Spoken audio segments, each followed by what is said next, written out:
जिनका बीपी हमेशा हाई रहता है, सीकेडी के पेशेंट जिनका बीपी हाई रहता है, आप ऑब्जर्व करना, आप में ये तो कुछ तो आदतें होगी जिसकी वजह से आपका बीपी कंट्रोल ही नहीं हो पा रहा है। कौन सा? अगर आपको किसी चीज की आदत है, टोबैको च्यूइंग, तंबाकू, गुटखा, पान, जो भी खाते हो, ये आपकी आदत होगी।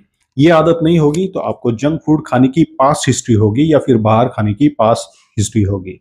तीसरा, अगर ये भी नहीं है आप में, तो आप में सोडियम और पोटेशियम आपके खाने में जो होता है, और सोडियम और पोटेशियम वाली चीजें आप ज्यादा लेते रहे हो पिछले कुछ महीनों से। अगर ये भी नहीं है तो आप खाना टाइम पे नहीं खा रहे हो, बहुत ज्यादा स्ट्रेस है आपके ऊपर, या फिर काम में ज्यादा आप बिजी रहते हो और नींद अच्छी तरीके से नहीं हो रही है, तब भी बीपी हाई होने के चांसेस है। अब जो मैंने ये सब कारण बताए हैं आपके हाई बीपी के, तो उसमें से ध्यान रखना कि आपका बीपी क्यों कंट्रोल नहीं हो रहा है। आप ये कंट्रोल करने के लिए ये जो आदतें हैं वो कम करनी पड़ती है। ऑर्गेनिक मेडिसिन और थेरेपीज बहुत अच्छी तरीके से काम करती है, क्योंकि वेजोडाइलेशन होता है, हार्ट पे जो प्रेशर होता है वो भी कम होता है अपनी थेरेपीज से और ऑर्गेनिक ट्रीटमेंट से। तो हमेशा ध्यान रखें, सोडियम, पोटेशियम, फास्फोरस ज्यादा मात्रा में न ले, वो हमेशा कंट्रोल में रहे।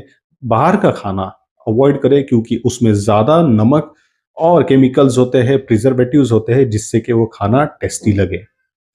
तो ये सारी चीजें अवॉइड करो। नेचुरल तरीके से और आयुर्वेदिक तरीके से आप जितना जल्दी हील हो सकोगे, आप खुद सरप्राइज हो जाओगे कि इतना जल्दी मैं रिकवर हो रहा हूं या फिर मैं रिकवर कर रहा हूं।